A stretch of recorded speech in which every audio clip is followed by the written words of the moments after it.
now. Sir, it's good to have you on with us.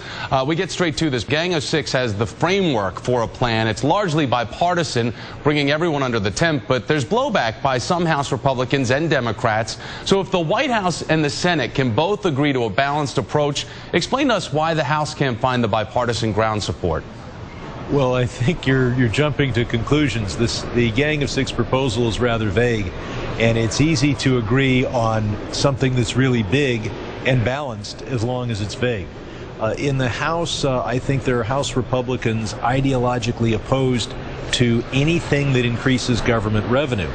And now, all of the budget deficit projections are based on the idea that the Bush tax cuts expire for everyone, according to current statute, the end of next year.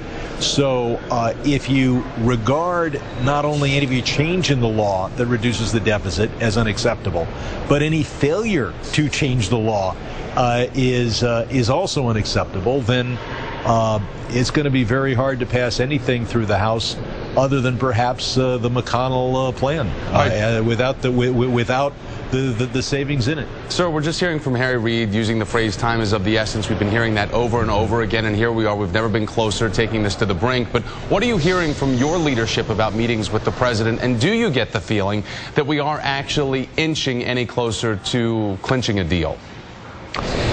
I think that the McConnell proposal, with some savings that we can all agree to, may very well end up being the package. I know it's very important to the president that we have a $4.5 trillion package, but we may not in this short time be able to agree to more than maybe a $500 billion down payment and then some vague creation of commissions, goals, statements of principle.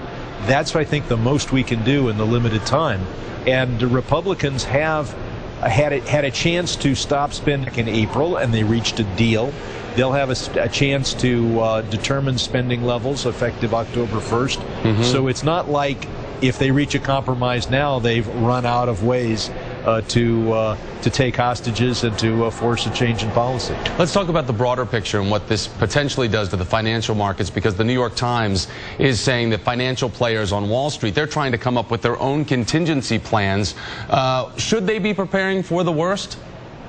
I do think it makes sense to prepare for the worst, and I think it's bad that I'm on TV saying that, because this crisis is already hurting our economy. If 1 out of every 100 business decisions and investment decisions, just at the margin you're not sure which way you're going to go, goes let's not do it now, let's not hire now, let's not expand now, let's not invest now, that hurts our economy a whole lot, because every day in our economy we need more new jobs created just to replace the ones that are losing. We have this creative destruction all the time, and if 1% of the investment decisions go the wrong way, that means higher unemployment, and that's already happening. This is an unnecessary self-inflicted wound.